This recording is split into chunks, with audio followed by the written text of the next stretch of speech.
और अब खबर अखिलेश के ट्वीट के बाद उपजे सियासी विवाद की। यूपी की शिक्षा व्यवस्था को लेकर अखिलेश यादव ने सवाल खड़ा किया तो बीजेपी ने भी किस तरह से पलटवार करते हुए सपा को कटघरे में खड़ा कर दिया है, दिखाते हैं आपको अपनी रिपोर्ट।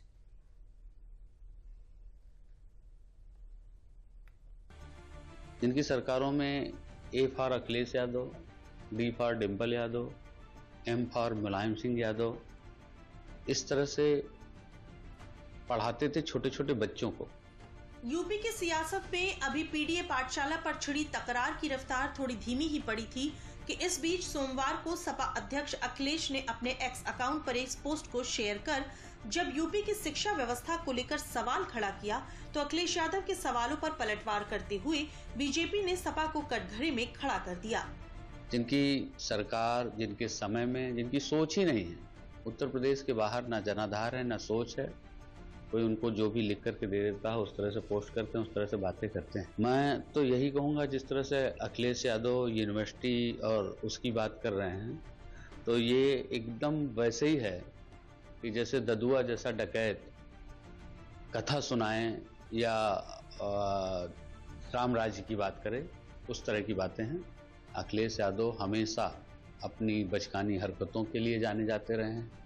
वहीं अखिलेश यादव के आरोपों के इतर जब सपा के राष्ट्रीय महासचिव शिवपाल सिंह यादव ने बिहार चुनाव में विपक्षी गठबंधन की जीत का दम भरा तो यूपी सरकार में मंत्री ओम प्रकाश राजभर ने सपा के पुराने बयानों को सामने रख दिया। हमारा ये जो इंडिया गठबंधन है और समाजवादी पार्टी और पीडीए, ये सब मिलकर के भारतीय जनता पार्टी को हराने का काम करेंगे। कांग्रेस बहुत चालू पार्टी है, कांग्रेस को वोट मत देना। ये हमको धोखा दिया है तो आपको धोखा देते देर नहीं लगेगी। ये बात अखिलेश जी ने मध्य प्रदेश के चुनाव में कही।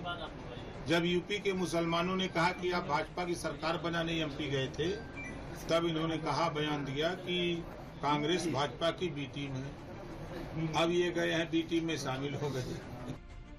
बिहार के चुनाव की तारीखों का ऐलान होना भले ही अभी बाकी हो, लेकिन चुनावी मैदान में ताल ठोक रही पार्टियों में सियासी बयानबाजी जोरों पर है। ऐसे में चुनाव की तारीखों का ऐलान होने के बाद सियासत किस कदर परवान चढ़ती है, देखना दिलचस्प होगा।